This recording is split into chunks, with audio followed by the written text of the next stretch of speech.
In today's video, I'm going to teach you how to assign members to a task in Wrike.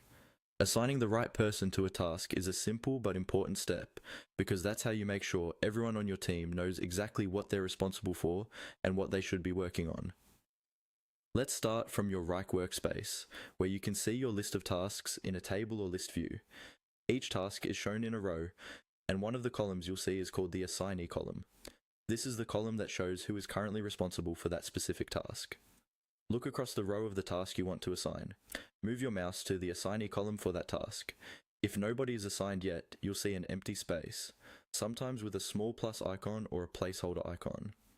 This empty cell is where you'll add the person who should own the task. Click directly on that empty area in the assignee column. As soon as you click, Wrike will open a small menu or drop-down list. This list shows people who are part of your Wrike account or who have access to the project.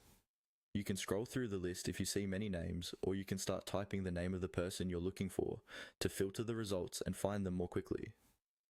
When you see the correct team member's name, click on it to select them. The moment you click their name, Wrike will assign that person to the task.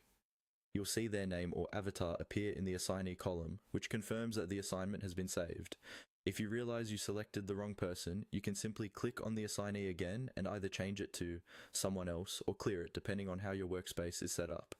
This flexibility makes it easy to keep your task ownership accurate as your project changes. As a quick tip, try to assign tasks as soon as you create them.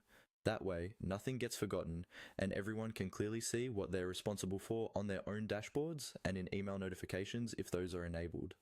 And that's all there is to it. Go to the assignee column for the task, click on the empty space underneath, and then select the member you want to assign. Once you get used to it, this becomes a natural part of managing your tasks and keeping your projects organized in Wrike.